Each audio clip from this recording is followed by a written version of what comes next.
दक्षिण ध्रुव एक वीरान, माफी न देने वाली जगह। 20वीं सदी की शुरुआत में यह अब भी अजेय था, खोजकर्ताओं के लिए आखिरी सच्चा इनाम। इस चुनौती के लिए दो लोग सामने आए, रोआल्ड एमुंडसेन, एक सख्त नॉर्वेजियन, और रॉबर्ट फाल्कन स्कॉट, एक दृढ़ ब्रिटिश नौसेना अधिकारी।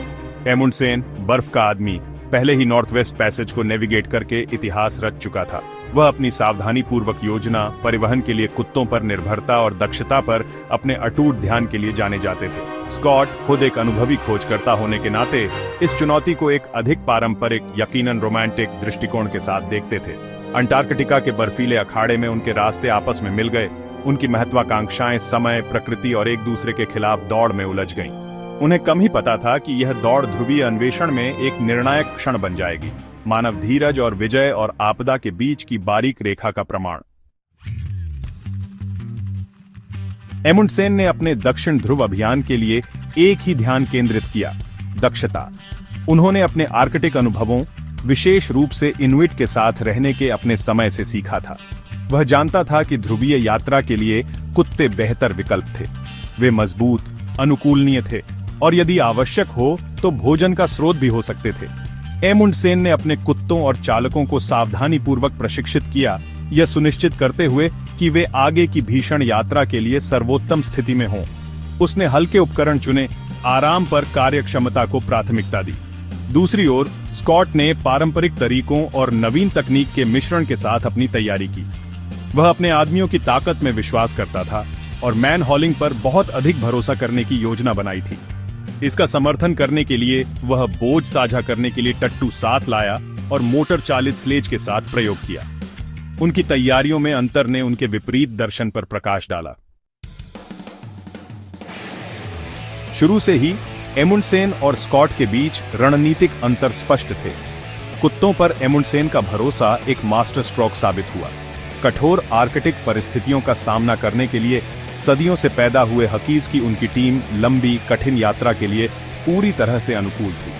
कुत्ते विशाल दूरी तय कर सकते थे, विश्वासघाती इलाके में नेविगेट कर सकते थे और जरूरत पड़ने पर जीविका भी प्रदान कर सकते थे। एमुंडसेन की टीम तेजी से और कुशलता से आगे बढ़ी, हर दिन लगातार दूरी तय करती रही।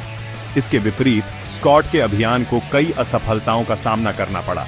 बर्फीले इलाके और अत्यधिक ठंड के लिए अनुपयुक्त टट्टू जल्दी ही कमजोर हो गए। मोटर चालित स्लेज, अपने समय के लिए इंजीनियरिंग का एक चमत्कार, अक्षम्य अंटार्कटिक परिस्थितियों में अविश्वसनीय साबित हुए। वे बार बार टूटते रहे, जिससे स्कॉट के आदमियों को मैन हॉलिंग के कमर तोड़ने वाले काम पर वापस लौटने के लिए मजबूर होना पड़ा। उनकी प्रगति में अंतर साफ था। एमुंडसेन और स्कॉट दोनों को अंटार्कटिका के पूरे प्रकोप का सामना करना पड़ा।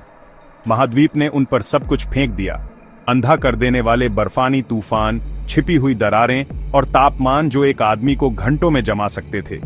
एमुंडसेन, हमेशा व्यवहारी, ने इन चुनौतियों के लिए तैयारी की थी।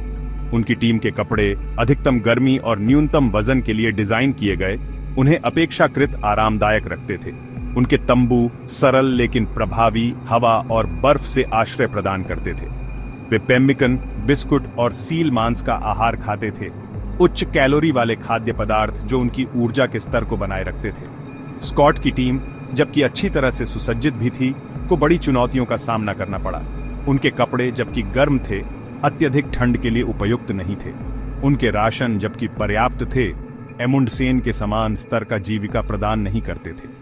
14 दिसंबर 1911 को एमुंडसेन और उनकी टीम ने दक्षिण ध्रुव पर नॉर्वेजियन झंडा फहराकर अपना लक्ष्य हासिल किया। उनकी यात्रा, सावधानीपूर्वक योजना, कुशल निष्पादन और मनुष्य और कुत्ते के बीच के बंधन का प्रमाण केवल 57 दिन लगे थे। स्कॉट और उनकी टीम 17 जनवरी 1912 को दक्षिण ध्रुव पर पहुंचे। केवल हवा में लहराते नॉर्वेजियन झंडे को देखकर उनका स्वागत किया गया। थकावट, भूख और अथक अंटार्कटिक परिस्थितियों से कमजोर होकर वे एक एक करके मर गए। उनके शरीर उनके तंबू में जमे हुए पाए गए। अगर आपको यह वीडियो पसंद आया हो तो कृपया हमारे चैनल को सब्सक्राइब करें।